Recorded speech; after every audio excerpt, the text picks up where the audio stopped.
Kept you waiting, huh?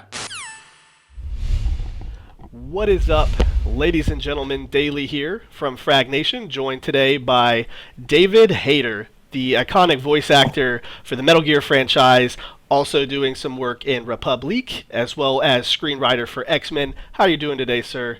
I'm How's doing. life? Life couldn't be any better. Thank you for asking, and thank you for having me. We're also joined today by Young Ye Sup, guys? I'm really happy to be here. Thank you for having me. and KorruptRonin on my right. What's up, guys? Here, KorruptRonin here, representing the Corrupt Assassins community. And we are here to talk to David Hayter and his cat about everything going on in the world of David Hayter today. And there's a lot to talk about. So let's get right into it. I think one of the first questions we have is about wolves. Actually, we'd like to talk to you about how it felt to do something different than your classic comic book stuff that you've been doing. With X-Men and Watchmen and the you just did the Winter Hero for voice acting, and then you come out and you have Wolves, which explain to us a little bit about what this movie is. Unfortunately, where I live and where some of these other guys live, we can't get it. It's not on Netflix and it's not in our local theater for some reason, and I really would like to see it. So can you give us a rough story about what it is and how it was doing your directorial debut? Sure. Yeah, Wolves is your basic coming of age action werewolf murder slash love story. It's a tale as old as time, and it wasn't radically different from what I've done before because the goal was to kind of take that hero journey, that superhero journey, and apply it to this particular creature. I took a lot of cues from the things I had learned on X-Men and X-Men 2, and particularly in the design of the wolves. I wanted to use practical effects, amazing creature constructors to make the creatures for us because that seemed to work pretty effectively for us on the X-Men films. Yeah, and you can definitely take about the I guess the things that you've learned as a screenwriter and stuff and apply them. I'm really looking forward to seeing Wolves. I believe our next question is coming from Ronan. What do you have for Mr. Hayter, Ronan? Yes, bouncing off the question of movies and screenplays and stuff like that. I was wondering if there were, any screenplays that you're looking forward to and would love to work on at all. Yes, there are, of course, but I can't really talk about them because the ones I'm working on are top secret, and then and the ones I want to work on, if I say I want to work on them, somebody else will pick them up. So I'm sorry, I know that's not a very satisfying No, answer. no, it's fine. It's fine. But I can say that I'm as geeky as the rest, and I love graphic novels. I love sci-fi. I love fantasy, and so all the things that you and your viewers would probably want to see are the kinds of things that I want to adapt. It's just some are easier to get the rights to than others, and everything takes an enormous amount of time. So Right. Okay, thank you. So next we've got Yong. Yong's got a question for you. Yong, let's hear it. shoot. Hey, David, first things first, in the words of Mei Ling, it is an honor to speak to a living legend like yourself, and I'm really happy to be here. Thank Yes. you. I never knew an Yes, interviewer okay. I need about a military moment. technology could be so cute. They're both Asian. That's what it is. That's, Yeah, see, Fantastic. that's why I did very it. simple. See, connection. Yeah. So my first It's question. disturbing. So my first question to you is, how did the legend of Solid Snake begin for you? Tell us a bit about yourself. How did you come to play the role of Solid Snake, and just how did you come up with the voice? So what's the story behind that? Well, in 1998, I auditioned. I just got a call for an audition for a video game. And I went down. There was this weird little house on Orange Street in Hollywood that had been converted into a sound studio. When I walked in for the audition, all the original artwork from Metal Gear that you're all familiar with now, the sort of pencil sketches, that sort of thing, were up on the wall. So I could see the characters and I could see the design of the game, basically. And then I auditioned, and I got a call actually from Jennifer Hale, who plays Naomi, who's a good friend of mine, saying, "Guess who's going to make some money?" And I was like, "Is it me?" Because I really hope it's me, because I didn't have any money at the time, and it turned out it was. So so about a week later, I went in. So they sent me the script, and the script was, I mean, I can't even show you on this camera. It was just a stack of papers like this. Oh boy. You know, probably 700-800 pages long, and so I started to go through the script, and I read in the opening scene where the colonel has sort of hijacked Snake from his Alaskan ranch and brought him up on board the sub and says, "Look, we're sending you on another mission." He's like, "Look, I'm already retired. I'm already out. I've got this ranch. I'm a musher, you know, all these things." And and so I had originally auditioned with closer to my own voice, but I was young. I was, you know, 20, in my 20s. And so when I read that, I thought, well, this guy's got to be closer to his mid-30s, and he's been through enough that he's already become a legend and quit. So I thought, you know, he's got to be more grizzled. He's got to be, you know, ridden hard along a hard road to get to that point. So I started to come up with this voice, and I went in and I did it. And it wasn't until about halfway through the first day that Chris Zimmerman, who was the director of all the English language versions of the game, played me my original audition, and it was completely different from what I had come up with in the room. But everybody seemed pretty happy with the voice, and you know, that's how it started. Is it possible for you to say this is Solid Snake in your like original audition voice, and then this is Solid Snake in your Solid Snake? Yeah, well, I don't really remember my original audition voice, but I would assume it would be something like, "This is Solid Snake. This is Solid Snake. I'm infiltrating Shadow Moses," and it became, "This is Solid Snake. I'm infiltrating Shadow Moses."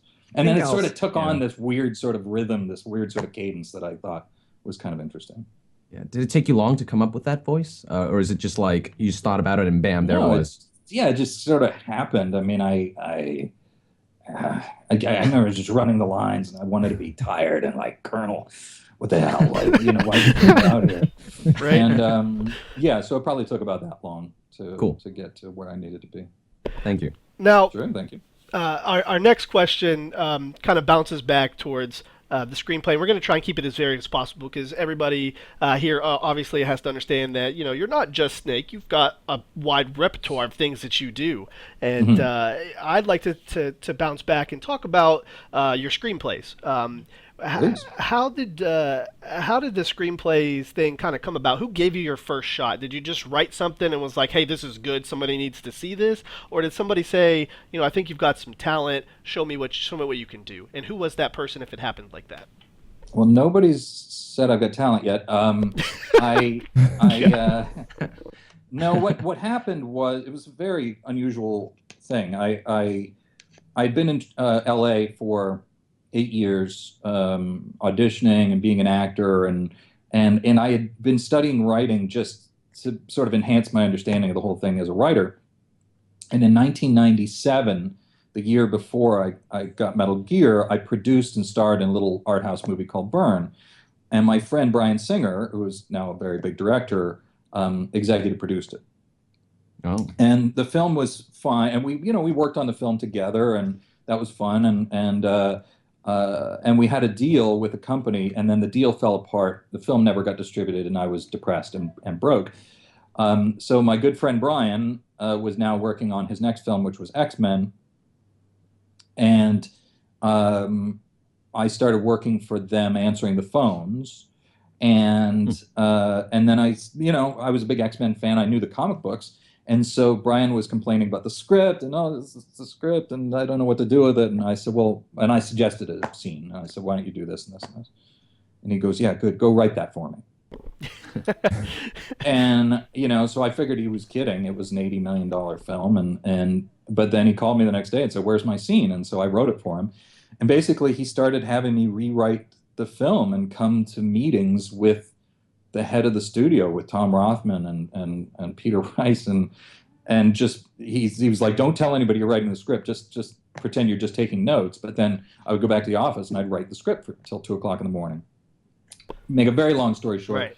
Eventually, the studio found out, and they were forced to make a deal with me for $35,000, making me the lowest paid screenwriter of an $80 million film in history. And then I worked on the film for 13 months and did a huge amount of work on it. And in the end, I got sole credit on the screenplay. And then one Friday, it opened to $54 million, and suddenly I was a big screenwriter, and it happened like that. So it was Bryan Singer who opened that door for me. From like a humble beginning type thing, obviously, and then like you said, to see it blow up like that was amazing. I definitely enjoyed X-Men, and I know my family did, and a lot of people, they don't realize that it's written, in part by you. Like they seem to miss that part, and I'm like, my parents who've never played Metal Gear, I'm like, hey, this is the guy that you guys told me to stop playing with when I was a kid. Turn that TV off right now. That guy just said, some stuff that you shouldn't be listening to. I was like, don't. He wrote X-Men. What now? So yeah, what do you say to that, Mom? That is your real name, right? So our next question comes from Ronan over here. Ronan, what you got? Yes, and bouncing back into the voice acting subject, your most recent work, you're doing the Winter Soldier in Marvel Heroes 2015. My question to you is, how did you go about creating the voice for that character while avoiding going into the pit holes of fans calling you out on sounding perhaps too much like Solid Snake? Yeah, well, that's an issue, and because the Snake voice was so ubiquitous and so many people knew it, it actually started when I started work on Star Wars: The Old Republic. So I play the Jedi, the playable male Jedi character, and they were very excited to have me, but they wanted to make sure I didn't have any, no gruff rasp to my voice. So you hear it particularly in the beginning of The Old Republic. I'm really making an effort to keep it very smooth and no breakup in the voice for that reason.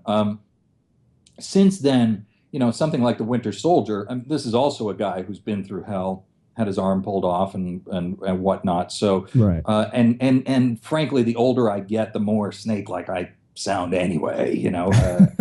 I don't sound like the dewy-eyed youngster I used to be. So, so now, with something like the Winter Soldier, if I make an effort, I start in my own voice, which is very different from Snake. But if I'm yelling or something like that, and it happens to creep in, that's part of who I am. So, so I don't go to great lengths to cover it, and I hope that when people hear it, if they hear a little bit of Snake, then that's a good thing. We're all happy with that. Yeah, it's a little callback to you can hear. Oh, that sounded like Snake. It's like I played a Mudokon in Oddworld, and I don't know if people know this, but I did it all raspily, and so there's one Mudokon who's sort of raspy and somewhat snake-like. Little Easter egg there.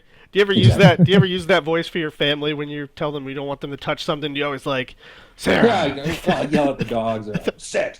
That sort of thing. The best story was I went to see Brian Dennehy in a production of Death of a Salesman, and with my wife and another couple, and then in front of us was a man and a woman just making out, like just macking on each other, like this, and it was obnoxious, and and it's it's not a loud play per se, and so finally, and my wife was getting really annoyed, and so finally I leaned down like this far from the guy's ear, and I said, "Get a room." Like this, and he just leapt straight up in his seat, and then straightened up, and then the girl wanted to make out some more. He's like, no. So it's. Did he know Metal Gear?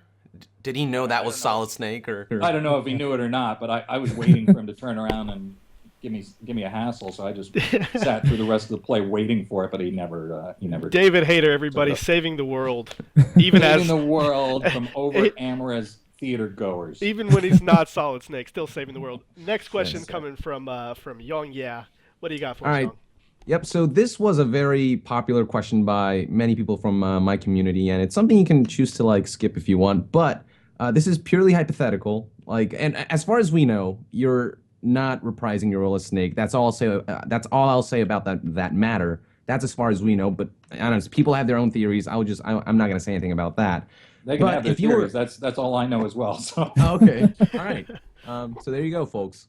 So if you were asked to reprise your role as Snake in the future, say, I don't know, hypothetically speaking, way in the future, MGS6 or something, Metal Gear, some kind of Metal Gear remake, is that something you would consider doing, or has the ship sailed? no, I love doing Snake. I mean, I would do it if they came back to me and asked me to do it, I would do it.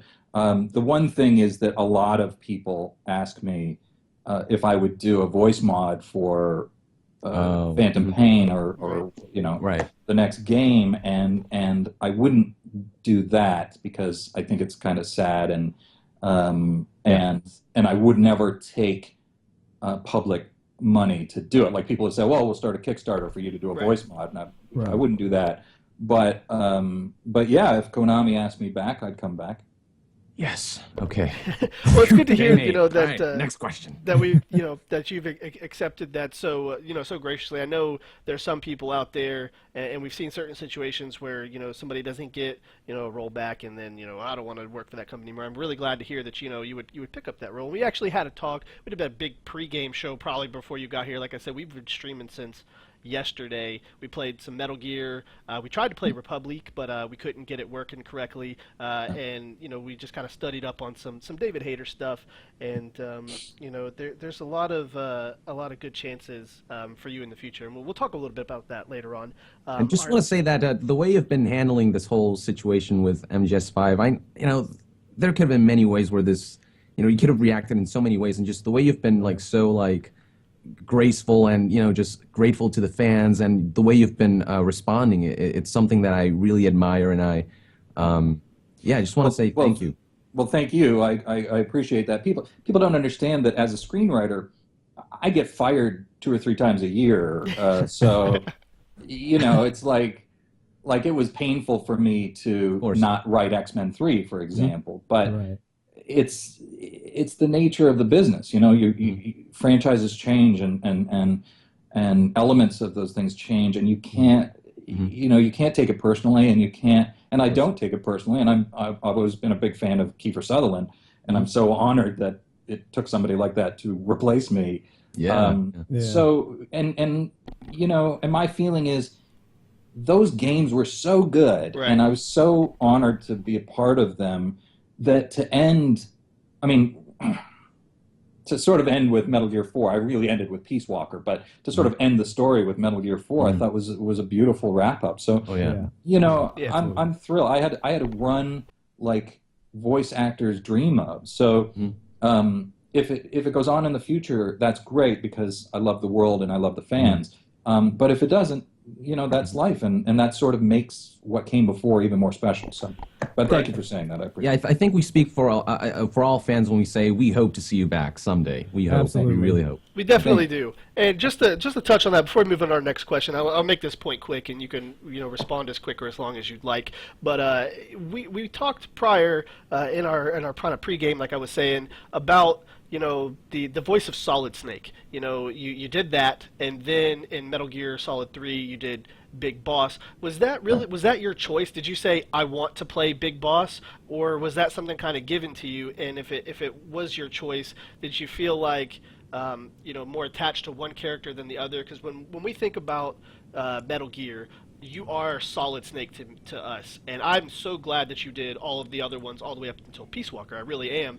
But if it wasn't you playing as Big Boss the first time, in Metal Gear Solid 3, I don't think I would have been angry. I was kind of upset, obviously, now that they changed it, in the future. But I think if it would have came in Metal Gear Solid 3 as voiced by, somebody else, I would have been like, okay, because it's a different person. Do you feel that same way, or do you think, that voice acting particular role should be kind of the same? Well, yeah, I think they just asked me to do it in answer to your first question. I feel that it should be the same because he's a clone. So their vocal cords are exactly the same. I mean, everything in the construction of how they make sounds is the same. I mean, I sound remarkably like my father, for example. So it to me, it makes the story of Solid Snake more poignant if you see the guy he was cloned from, and you sort of see what not only the man has been through, but what the actual DNA has been through. I think that plays up the the sort of legendary nature of who this guy was and what he became. But I did have so I've always felt that way. I'm like, he's a clone. He would sound exactly the same. But I just had this argument with Chris Zimmerman not 3-4 days ago, where she was like, well, by that logic, you should have been Liquid, you should have been Solidus, you should have been this and that, whatever. And I was like, okay, well, shut up. But how about shutting up? I can see that point. You make a good point, and so does Chris Zimmerman for that matter. We'll leave that one up for the fans to talk about in the chat as we move on. So my next question, I feel like it's going to be a short one. This one comes from more of the community over here at FraggedNation. Some of them are curious of what is up with the development of Lost Planet. Is that still a thing? Yeah, Lost Planet was a tough one. So Lost Planet, obviously, great video game series with this big epic world to it. And I was brought in to adapt it into a film over at Warner Brothers, and it was going to be huge. I mean, it was basically the idea was to do Lawrence of Arabia on this ice planet with these monsters. And so we all jumped into it, and it was great. And it took me about, it takes about 8 or 9 months to really get to a decent script. And then this was in 2008, and then the entire world economy collapsed, and they were having trouble actually paying me for the script. We worked all that out eventually, but it just completely derailed everything. So that project just went away. Not only did that project go away, but in that time, the studios started running out of money. Like I'd get calls saying, "Hey, Disney wants to hire you for such and such, but they won't have any money till January." And I'm like, "Disney said that?" Yeah, right. Like, that's a little scary. You So can borrow some out of the water park cash register. I'm sure they got it. Right. Yeah. So yeah, Lost Planet just got crushed in the financial crash, and so I haven't heard about it coming back. And of course, all of the executives who were there at the time are now gone. So it might come back, and they might still use my script or aspects of it, but it really just got stomped by George Bush. Okay, well, to tack one on to now you know who to blame. Thanks, Obama. Thanks, Obama. To tack one on there, since that was kind of a short answered question, considering there's not a whole lot to it, can you tell us a little bit about The Long Dark? I see you credited on The Long Dark as not. It doesn't say, it just says David Hayter, The Long Dark. It doesn't say what role you play, and the game is in alpha right now, and I actually have it, and I haven't heard you in it. What's your role there? I haven't recorded anything for it yet. They came to me last year, and obviously The Long Dark is a wilderness survival game being put together by ultra A-list Canadian talent. And given that I'm Canadian, myself, Jennifer Hale, Elias Tufexis, Mark Meir, we're all Canadian. So they asked me if I would be a part of it, and I was thrilled to say yes. But I don't know what. I mean, I know that the alpha version of the game is basically you play through the world without the story. Is that correct? Yeah. Yeah. So whatever I'm supposed to do in the story, I haven't done yet. Okay. So I don't know. That makes more sense. It's confusing when you look at we look at the David Hayter wiki just to gather some facts, and I was like, oh, he's in The Long Dark. I'm gonna go play that, and then I did. And There's just nothing. I was like, I'm gonna find David out here in the wilderness. He'll survive.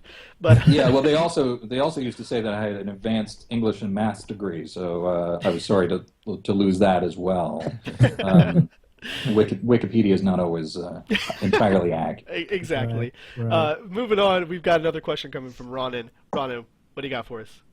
Yeah, this continues to go along the lines of the voice acting thing, but this is a rather popular question among the community when it comes to famous voice actors. But what sort of advice would you, in your opinion, give to those that are kind of looking to break into voice acting at some point?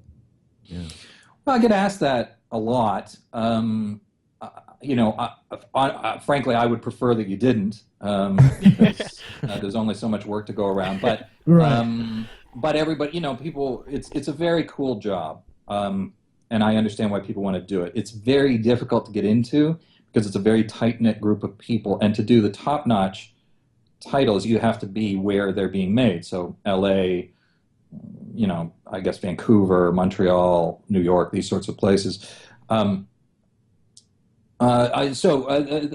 mean, there are a number of ways to get into it, but I would recommend you go to D. Bradley Baker's website, because I guess they asked D this a lot, and so he has on his site a number of bits of advice to help you get started. Well, there you go. Straight from All right, David thank Hayter's you. mouth. Quit your job and move to L.A. or Montreal. And No question. look for No question. we're looking for the shady house, right? That was converted into the sound studio. That's what you're looking for. Yeah, I don't even know. So okay, so here's the great thing about that house. So we recorded Metal Gear 1. Then they wanted to release it on the GameCube for Twin Snakes. So they called me up and said, we have to re-record the whole game. And I was like, we already did it. Like, it's the same game, right? They were like, yeah, except the sound card on the GameCube is so much better than the original PlayStation that we can now hear the traffic going past the little house on Orange Street. And you can hear, like, motorcycles pulling up and whatever, because it wasn't really a soundproof place. It was a house.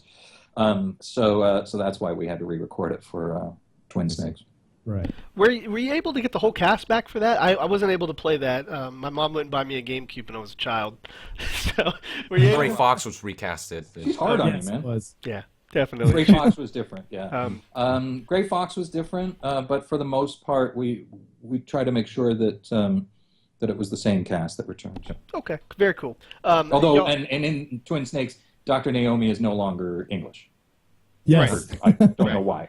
right. Yeah. They just told her. Because no because longer. reasons, right? We talked about Yeah, that. just Because because. reasons. Because reasons. Yeah. Your cat wouldn't allow it. Our next question coming from Yongjia. So this is just another question you can choose to, I guess, skip if you prefer not to answer. But just from the point of view of just the guy who likes games, right? When you look at MGS5, like, do you like what you see? Is it something you'd be willing to play? Just as just the guy who likes games, not as like David Hayter who used to play Snake, like that kind of thing.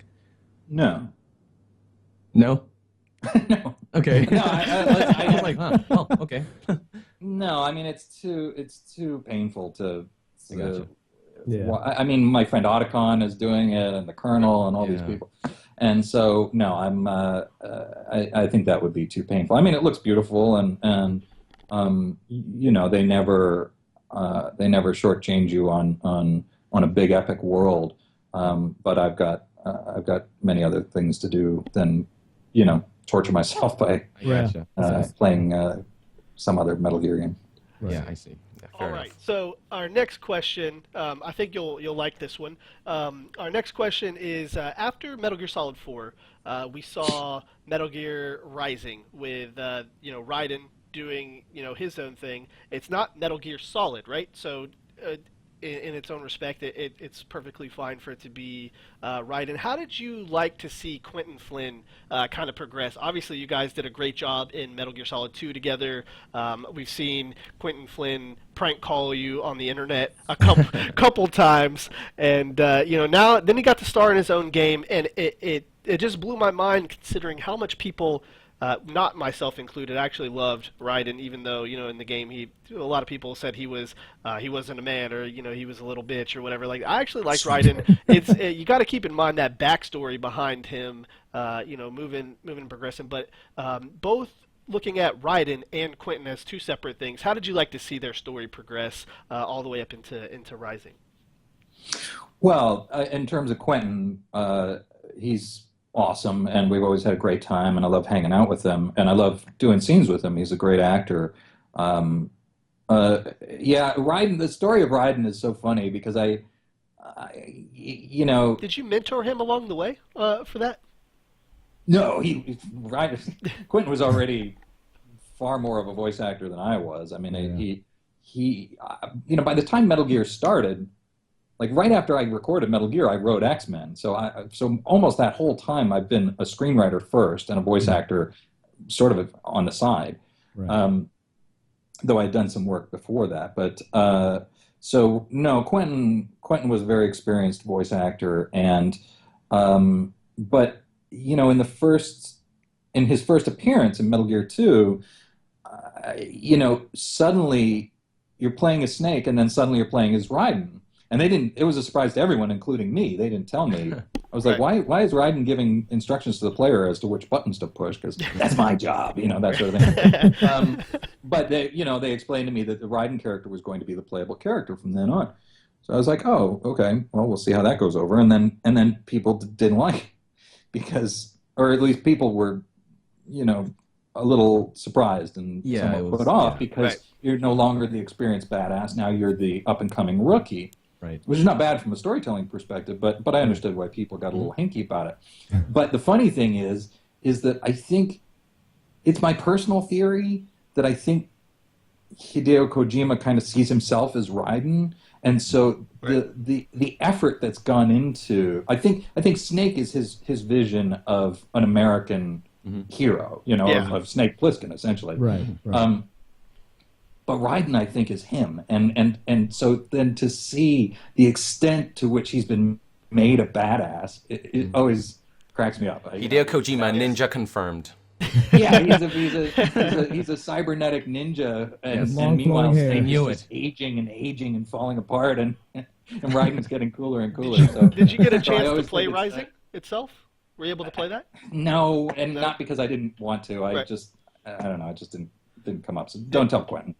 We won't. Trust me, we won't. But I'll pick it up. I wanted to play it. I really like the sword mechanics and all that stuff. Looks amazing. Yeah. I just really cool. I just tend to play more story-driven games, and that seemed more like a sort of a hack and slash game. Right. And just to end on this question, you kind of said to get to act with Quentin was good. That kind of wraps into something we wanted to ask. We might as well just tackle it now that you mentioned it.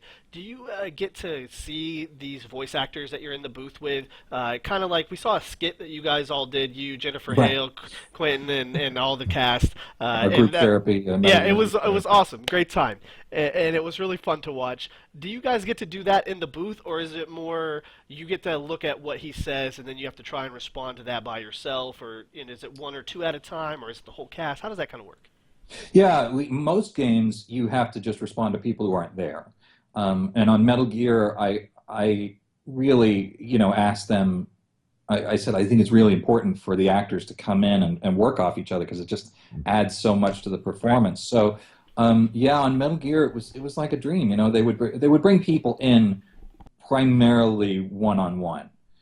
So I just record for months and months, and then people like Debbie Mae West or Kim My Guest or Jennifer Hale or Jim Piddock or Quentin would come in, and I'd get to do these scenes with them, and it was awesome. And so when you're working with other people, it's like doing a radio play.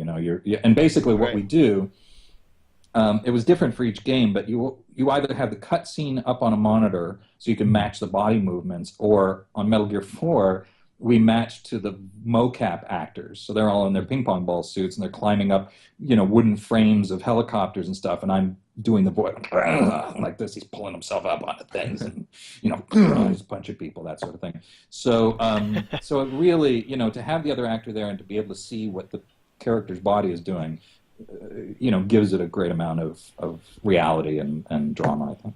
Yeah. Awesome. Next question coming from Yong. Yong, take it away. So my question is, how did you get involved? You were involved in the Metal Gear remake, correct? The one by Team Outer Heaven. So my question to you is just how did you get involved in it? What aspects were you involved in it? And just what's the story behind that?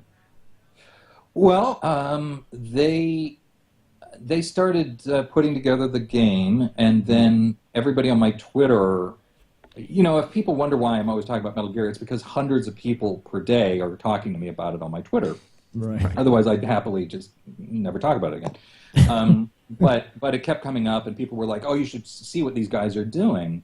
And then so I looked them up, and it looked interesting, and they said, we're looking for somebody to play Snake, and I sent them a message, and I said, "How about me? I think I'd be good at it." And they were like, "Oh my God, yeah, I'd love to do that." That's not accurate. Impression of their voice. Like very intelligent people. Right. Yeah, you'd be great. But no, so they were excited, and I thought it'd be a fun thing for the fans. Now, I didn't think it would be seen all the way through. I was, because of my job as a filmmaker, I'm a lot more savvy in terms of how creative companies work and how they don't work, and I know that Konami is a big complex entity. So I wasn't entirely confident that they would be able to see it through, but their love of the world was enough to convince me that I'd help them out if I could. Now, were you just a voice actor? I heard you were contributing a bit with the writing. Is that true, or? Well, they send me the scripts, and if I'm hired as a voice actor, like I never made any changes to the Metal Gear scripts. That was just what I was given, and that's the thing. But as it was something where I wasn't really getting paid, I wanted it to be good as possible. Sure. So, I did some. Okay. They'd send me the scripts, and I'd say, "Well, how about this? Why don't we say it like this? This would be, this might read a little cooler because I've got some experience with that." Right. Now, funny story. I actually auditioned for the Metal Gear remake. I auditioned for Solid Snake, for Big Boss, for all these other characters. Oh, I'm sorry. And no. I get this email. They're like, we'll definitely consider you for these other characters, but Solid Snake and Big Boss, we've already kind of casted them. And I'm like, wow, that was really fast. Whoever this guy is, he must be pretty good. And then I get an email a few weeks later, and they're like, so we kind of cast David Hayter. And I'm like, that makes sense. Do that. Just, go. Did you want to do your audition for me? Oh, no. In front of you? He does it all the time. Life isn't just about passing on your genes. Like that speech from MGS2. That's the one that I did. He's actually not bad. That's not bad at all. Oh, really? Oh, thank you. And man, I just did that in front of David Hayter. He's got a good a lot of YouTube people channel. Tend to do it too low, they're like blah, blah, blah, Snake or whatever, and that's not what it is. It's got high tones to it. It's just sort of empty at the bottom, and hell yeah. So next question is from Ronin. Ronin, what you got? All right, now this one's a hypothetical, so this might be a tough one, but oh goodness. If you were at some point asked in the near future, not necessarily to play an acting role per se, but if you were to, be asked to come on board for a new Guyver film, would you? I would do that. I watched Guyver for the first time the other day. Just saying. Oh yeah, it was amazing. Congratulations! I think your life is probably better for it. It so is. So yeah, Ronin, what? Guyver, Sorry. I was at a party. I don't know, 6-7 months ago, and I ran into Steve Wang, who was the director of the film. And we talked about it, and I was like, "Look, I could come back. I could play Grandpa Guyver or something." And he was like, "No, you're young enough. You could do it." And so we talked about it. But I know for years. I mean, we've talked about it for years. But for years, the rights have been sort of tied up in legal battles and people claiming they've got this or they've got that. So I don't know where that stands right now, and I don't know what the demand for the film would be. But yeah, I talked to Steve Wang about it, not, within the past year, and I would love to do that. It'd be a little tough on my schedule, but I thought, maybe I could mentor a young Guyver or something like that, and we could, have double Guyvers. Oh, nice. All right, thank you.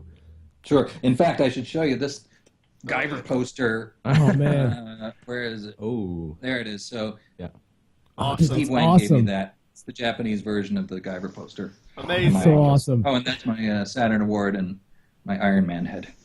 Nice. Nice. Gotta have that. The amazing accommodations over here at Casa Hayter. That's right. Awesome looking. Next question, Young. What do you got? All right, so this is actually a community question that I found really interesting. It comes from Robert Rodriguez from Facebook. He asks, How do you think Snake spends his final days after the events of MGS4, after the whole spiel with Big Boss? How do you think he spent those final days? Well, I've said this before. I kind of wish Snake had just offed himself at the cemetery. I think that would have made the most sense. He was so beaten up by the events of Metal Gear 4, and I think he went back and probably curled up with his dogs and died. Okay. Dark. Wow. Yeah. Like what was he going to do? He'd been microwaved, and he was, he had the body of a 78-year-old, and so. And Meryl had run off with Johnny Sasaki, the diarrhea kid. So I don't. The diarrhea. I know. How upsetting was that, huh? I mean, it was upsetting. I was upset. Yeah, I was Meryl too. showed up again. I thought, oh well, we're finally gonna get together. And then she gets together with Johnny, and I'm like, Johnny, who the hell are you? Like, get off. Snake said, "That's fine. I've got other options. He's got Nastasha. He's got Mei Ling. She likes older men." Right. Yeah, well, I hope so. I mean, I'd like to think that he, enjoyed the last of his years in comfort, but I don't think that was really. Yeah, I don't see how he could hanging out with Otacon. Probably a lot of crying going on. A lot of crying, a lot of canceling. It's all canon here, guys. All canon. We're at that part of the interview, David, we talks about where we're kind of getting into the community questions. So as quickly or as long as you want to answer these. How much time do we have left with you? Do you think? Oh, I mean, let's do another 10, 15 minutes. Okay. Wow. Right. Perfect. All right. So then we're gonna hop over to Ronin with the next community question. Yes, and this is kind of a question that you can say yes or no or pass on to. Feel free to do so. But one of the community questions was that we're asking if you were planning to work on a sequel to Wolves at some point in the near future. There's been some talk about a sequel, but nothing concrete yet. So, I think the film, the way it's told, lends itself to a larger world, but it all depends on demand. And I think when we see how much money it makes in the long run, that'll decide it. Yeah, right. All right. I'd certainly be open to it. But. Yeah. So, right, thank you. One of the questions that I had kind of pertains to your thought on how Solid Snake and just what Solid Snake embodies kind of means. And I remember seeing an interview where somebody said, I played Metal Gear and made me want to join the Army. Thank you. And you were kind of taken aback by that in a little bit. But what about the people who take the deeper things? A lot of people play these games, and I can tell you from playing other games that I took more life lessons away from this because of the way that you delivered it, where there's similar games that are trying to say the same message, they say the same things, even some have the same lines, but they're not delivered in the way that you deliver them. How do you feel knowing that you've influenced people's lives where they're morally better people because of a voice acting job you did in a video game? Well, I would like to believe that that's so. I mean, I think that is the ultimate goal of art in general. That's why I personally work in the movies. That's why that's what I put my writing towards. I believe that a well-told story that illustrates somebody making choices that allow them to get through life in a better way is the point of stories, particularly hero-driven stories. Mm-hmm. I don't know how much is my influence and how much is Hideo Kojima's writing, because there's so many amazing soulful and geopolitical elements that he gets into the game that other games would never touch. So for me, because I care so much about Snake and about this world, and it's been such an honor to play this character, I try to feel it intensely, and I try to convey that emotion in a way that's going to sweep people up. So I am thrilled whenever people say that the game changed their life for the better, and I believe that can happen because it's happened to me with various books, movies, games, whatever. Yeah. So yeah, I guess all I'm saying is I hope that that's the case, and if if I played a significant role in that for anybody, then I'm honored. We'll definitely appreciate that. And just to kind of close out this question, you spoke about how much you care about the lore and the character. How versed are you in the Metal Gear? Do you understand everything that goes on? I mean, because you see people like Young himself, he's got theory videos and analysis videos, and he's got a really good grip on it. And that's somebody that studies it, somebody that's actually in it. Do you go that far, or is this more of, I love the character, but at the end of the day, it's just, a job, or are you like, following? No. I mean, look, I think the secret to all actors is that we really believe we went through these things. I mean, it's such an insane thing. And when people say you were Solid Snake, I'm like, yeah, that's right. So I don't mean sitting in the booth. I mean, I killed the decoy octopus. I mean, I crawled through that. Fox died. Amazing. Fox died. I had problems with my brother. Yeah, I really get into all that stuff, and I've read, every word of every script leading up to this last game. So I'm very well versed in the lore. That does not necessarily mean that I always understand it. And also, there are a lot of scenes that I'm not in that give you information that I only find out later while playing the game, or never at all. Which must be a cool experience at the same time. It's very cool. It's very cool. It's like, hearing myself walk into a room or walk out of a room and then being able to hear what everybody was saying when I was gone. Yeah. So that's very cool. But yeah, like very often, not very often. I mean, I really do know it very well, and I remember my experiences with Fox Die and what Jennifer Hale did to me, and what everybody that ever lied. Jennifer. She seems to be following you through some type of games, always. Yeah. I know. I was just doing scenes with her on Republic. Right. I'm like, do I ever act without her here? I don't know. Not that you'd want to, but of course. She, So, but occasionally I have to say, okay, like I had to ask on Metal Gear 4, who is Rose? And I'm like, wasn't she with the Colonel? And they're like, yeah, she was with the Colonel, and now she's with Raiden. And I'm like, oh, that's kind of a sticky wicket. And I didn't know who Sonny was. And some of these characters kind of drift by me over the course of the 12 years that I did it. But for the most part, I can keep up with most geeky conversations. Well, if you ever need a lore master, just consult this guy. I'll let you know. I think our next question is actually coming from Yang. Yang, what do you got? Okay, so, well, first of all, going off on your question, the one about, influencing people through your acting, this is something that I want to read to you because I found it to be really touching. It was a question, but you kind of already answered it.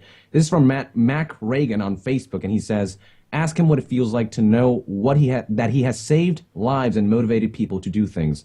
After 4 divorces and suffering depression, I always looked to Snake when I wondered what to do. Eventually, I reached my lifelong dream of becoming an Army Ranger, despite everything. Oh. Snake helped me have a model of what I wanted to be in life, so please ask him what it feels like to know that he is a hero to some. This is important to me. So, yeah. Well, that's very touching. Feels right there, man. Yeah. Good stuff. Yeah, I mean, stuff like that is amazing, and particularly the military guys. My high school girlfriend, her little brother became a special forces soldier, and when he found out that she knew me, he sort of flipped out, and so I sent a big sort of roll-up fabric poster for the unit, and they hung it up in their tent in Afghanistan. Yeah. And I mean, Nice. stuff like that. Like, I mean, it's conflicting because I hate to think of somebody joining the Army and then getting killed or becoming an amputee or something because of a video game that I did. But what's really interesting is the Special Forces guys. They all seem to love it. They all seem to embrace this life, and it has changed their lives for the better. So, I mean, for whatever to whatever extent I managed to, help people out or make their lives better, I'm enormously grateful. I can't really express how wild that is and how honored I am by that. Now, could I ask, like, that was going off of your question. Can I ask like a question from I'm not getting audio from you, by the way. Okay.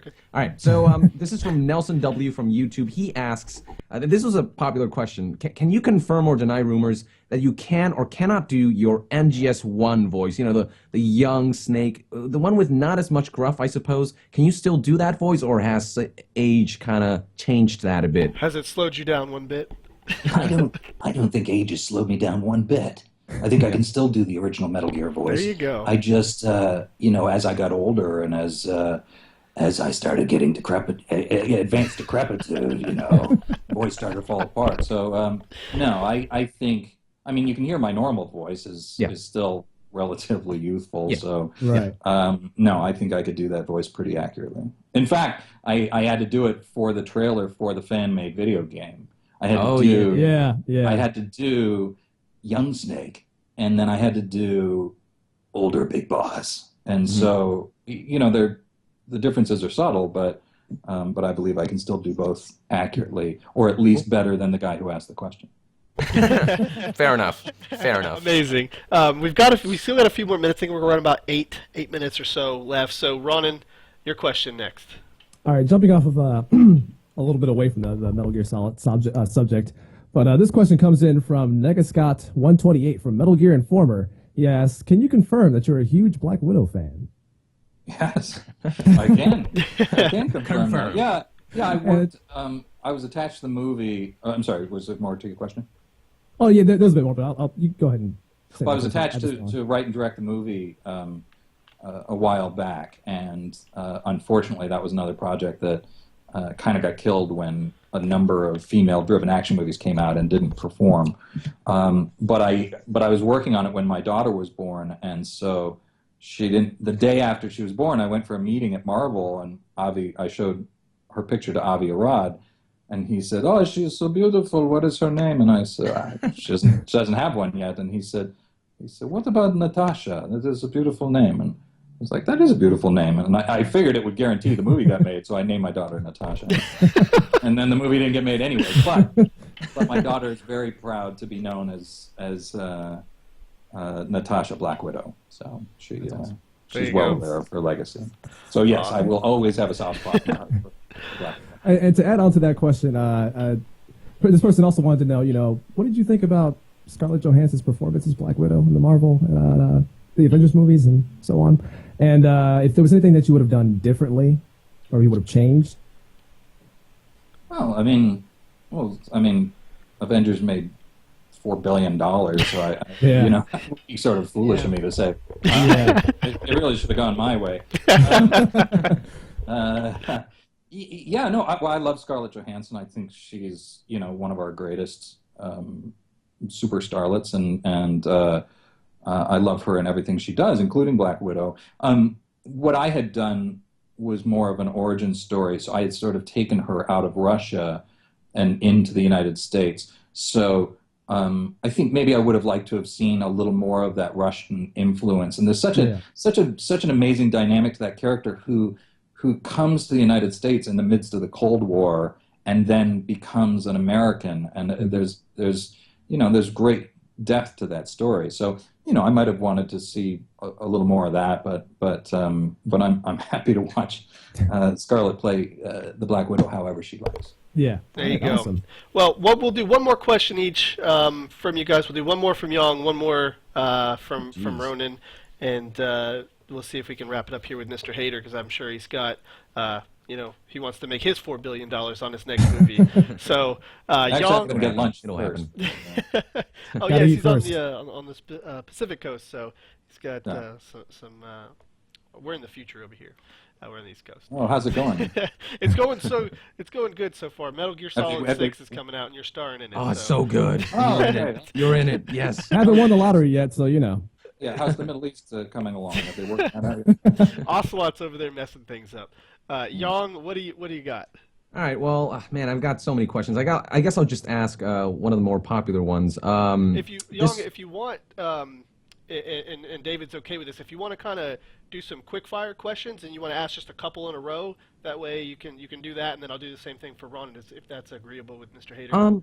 All right, I'll ask one question, Ronan. You can ask another, and then maybe we'll do the quick fire thing. I guess. Okay. I don't know. Yeah, that's All right. All right. So, this is a popular question. Do you prefer? This is like a two-part question. Do you prefer Big Boss or Solid Snake as a character? And then, which one do you enjoy voicing more?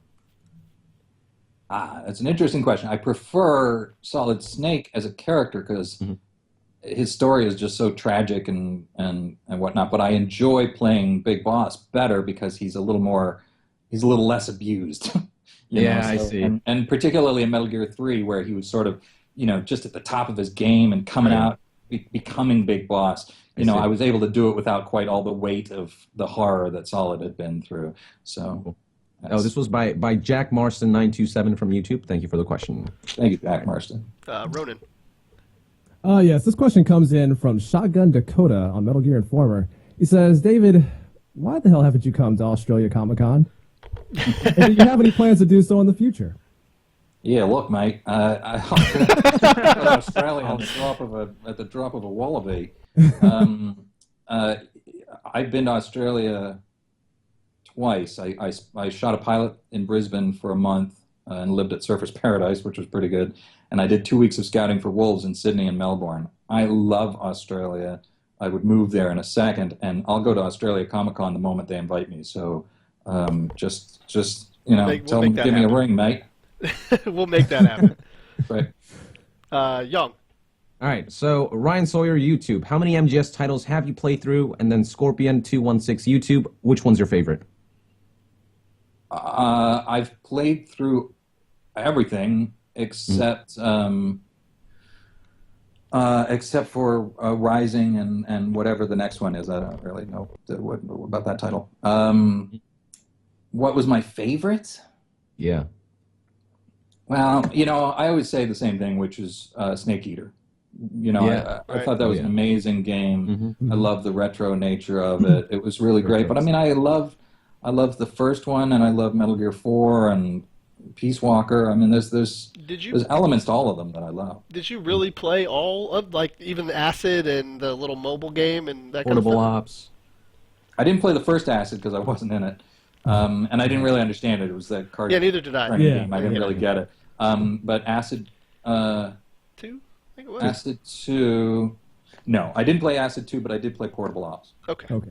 But Nice. yeah, but apart from the Acid games, I played them all.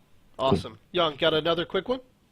Isn't it Ronan? Do you have any questions, Ronan? Yeah, I think I have a quick one here, actually. Yeah, sure, go ahead.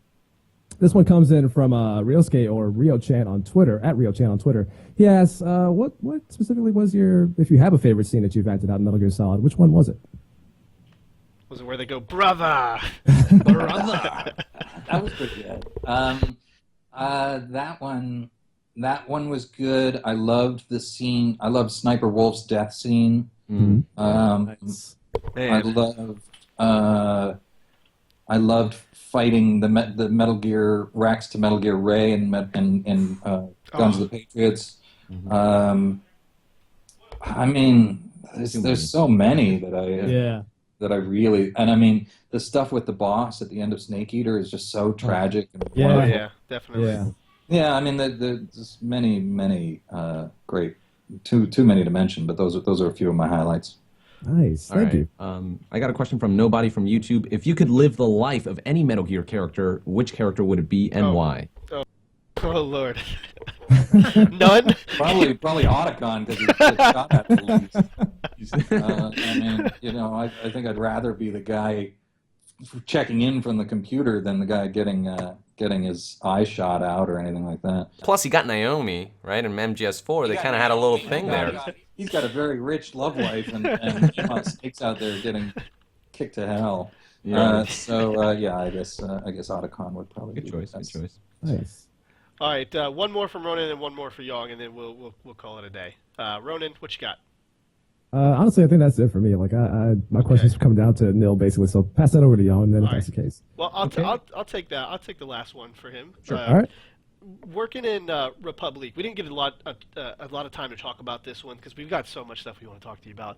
But Republic, I watched a playthrough of the first chapter, and I didn't hear you voice anything in it. And as soon as I found out you actually did some voice work in it, I contacted the developer and requested a review key. They sent me a couple keys. We're going to be giving one away today in the chat for all the loyal viewers.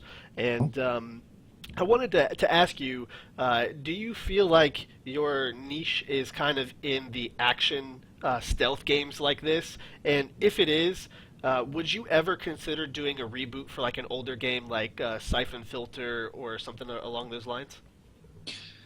Yeah, well, I mean, everything I do seems to be action-oriented. Everything I write, everything I act in. I mean, I just sort of, I think my love of comic books growing up, infected my worldview. I auditioned for Guyver and I became the Guyver. Captain America, I became Captain America, that sort of thing. So I think I'm naturally drawn towards, and plus I'm an intense person. So, action seems to fit that persona. Wow. Look, I love retro gaming, and I just love to work, particularly on the acting side, because it's more of the sideline. I'll do pretty much whatever people ask me to do, but to do Siphon Filter would be very close to Snake. So we talked about that in our chat, and we felt like the games were really parallel when they came out back in the 90s or whatever. And I was talking to the guys, and I said, if for some reason the Metal Gear franchise is done after the Phantom Pain, and they don't do many more games, or if they go in a different direction, I can't see myself being happy playing that. I would rather see a reboot of a game that could be good, like Siphon Filter. The voice actor for that didn't really get it for me, and I was like, when I was younger, I was like, this guy looks like Snake, in a certain way. He wears the same kind of character outfit and stuff like that. Sure. And I was thinking David Hayter would be great for this role. So not just that role. There's other games that are similar to that, but it seems like you said, with all the action-orientated stuff that you do, that something like that would be right up your alley. So if this ever gets to, it'd be great fun. I really like Siphon Filter. I just try to not repeat diversify. myself. Oh, okay, I gotcha. Yeah. All right, so Yong, what do you got, buddy?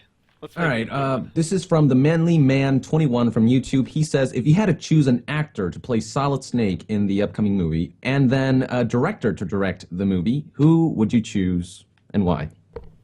Yourself and yourself, right? I just assumed. Myself and then me.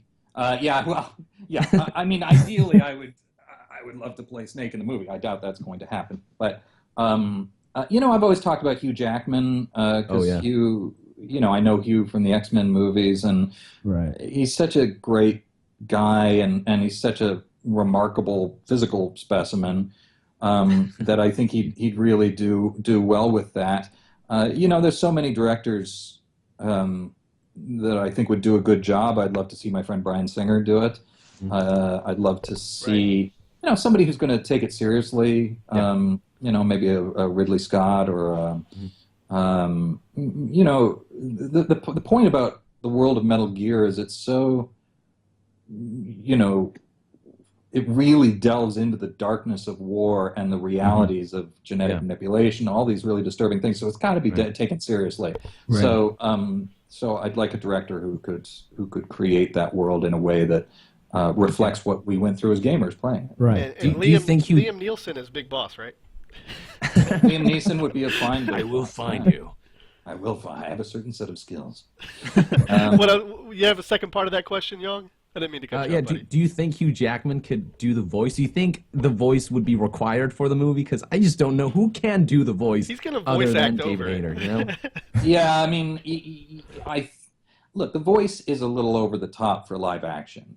Yeah, I think to a certain extent, my feeling about the voice was, this is a video game, and it's a heightened world, and I'm going to try to deliver the toughest guy you've ever heard. Gotcha. Now, it's somewhat, people have compared it to Clint Eastwood. Clint Eastwood is able to do this sort of, low slung voice that's, that comes out real. Look, if I was Hugh, I'd be in a lot better shape.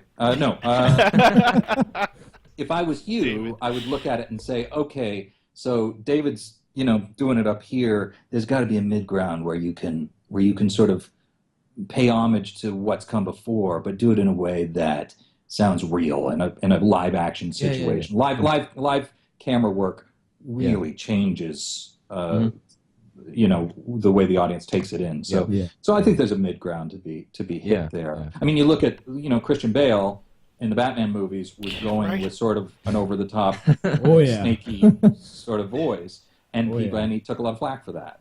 Yeah. Whereas Batman, I think, needs a different voice for when he's Batman, so he doesn't get voice typed as Bruce Wayne. Right. But I think, look at what Michael Keaton did with it, for example. He was just down here, and it was tougher. It was tough to understand. Tougher to hear his normal Michael Keaton voice, but it wasn't quite. Give him to me. Where are they? All right, so that pretty much wraps up this interview. I've got two small requests for you. Can you give us, Yong, you are recording this, correct? Yes. All right, so can you give us a kept you waiting, huh, so that we can do a little bit of editing and put this at the beginning of the video? Mm-hmm. Kept you waiting, huh? Perfect. Love it. And then we all love that. That's amazing. And then lastly, would you ever consider coming back on and doing another interview sit down with us like this in the future? Of course, sure. Yeah, when I mean, maybe next time I've got something coming out and you want to talk about it, I'd love to come back. Perfect. We would love to have you back at some point in time in the near future. I hope after this we're trying to talk to a lot of your friends. We're going to try and talk to Quentin. We're going to try and talk to Mark Muir, and Jennifer Hale at some point in time. So I would love to have you back maybe after we talk to the rest of them and see what you're doing here in the future. But everybody over here at FraggedNation, the Nation over with Yong Ya, and the Ronin, how do you pronounce it? Corrupt Assassin. The Corrupt Assassins. Corrupt Assassins. The Yeah. Corrupt Assassins. He's got we all are so thankful for you here, and all 600 people watching right now in Hitbox. They're all thankful. The chat's going crazy. I don't know if you have that up or not, but the chat is just going crazy. Everybody was so excited to have you here today, and we couldn't have done it without these two co-hosts, you yourself for joining us, and the amazing sponsors and stuff that I have over here with FraggedNation that make this kind of stuff possible. You guys are all amazing. So David Hayter, any final parting words for the fans and ourselves? Keep rocking. There you go. Keep rocking. Thank you so much, David, for your time.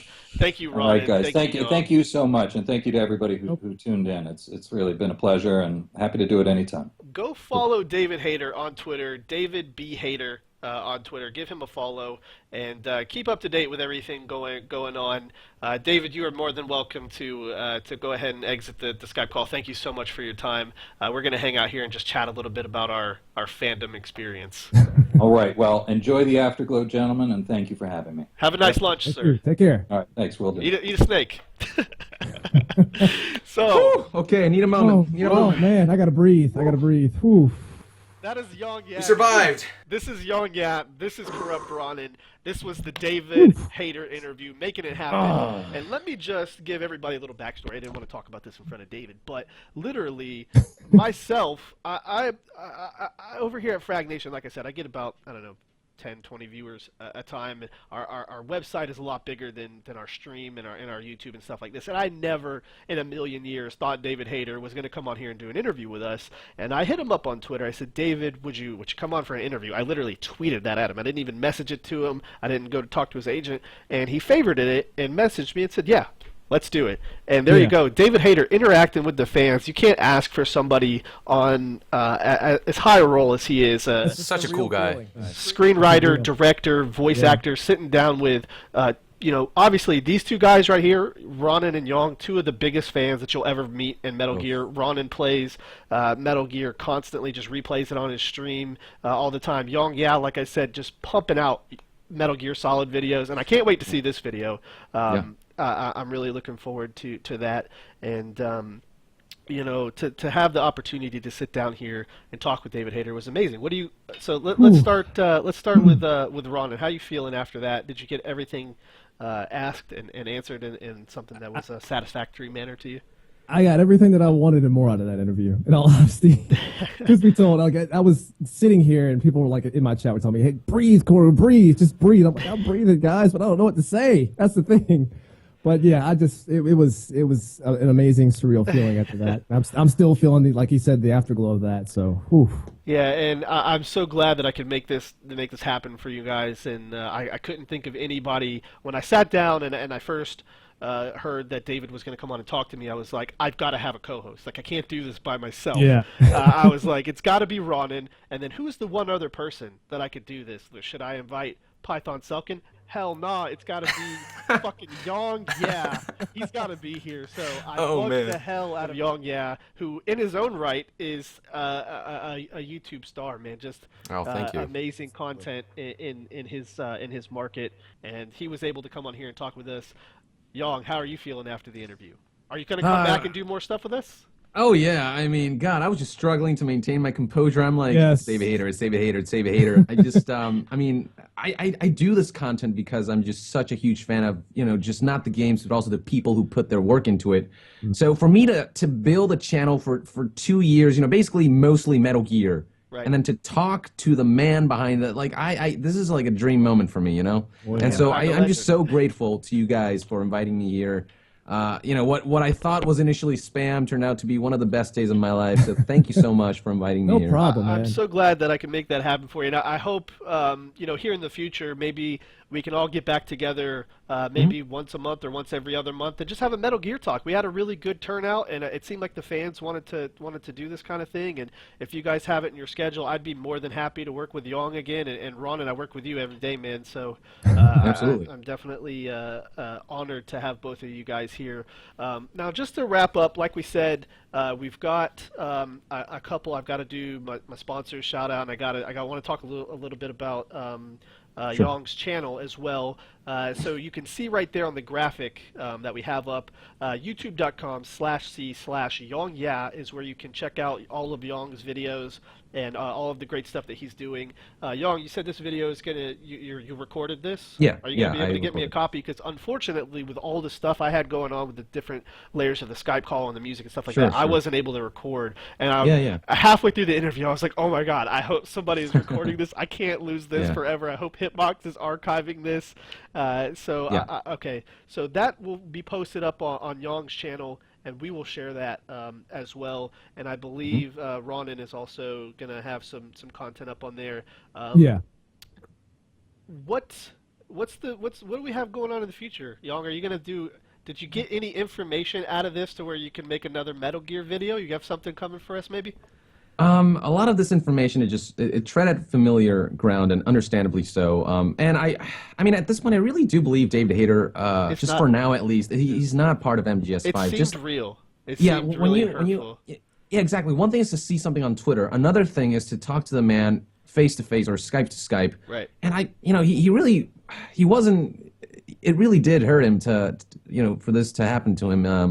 And at the same time, he's honored. He's really graceful about handling this, but Right. Yeah. At this point, I'm really starting to believe he's really not going to be in the game, at least maybe until the very end when Kojima, like, I don't know, 1 month before the game comes out, he's like, so David, psych, come back. I need you to pretend like you're a child. Say this one line. Kept you waiting, huh?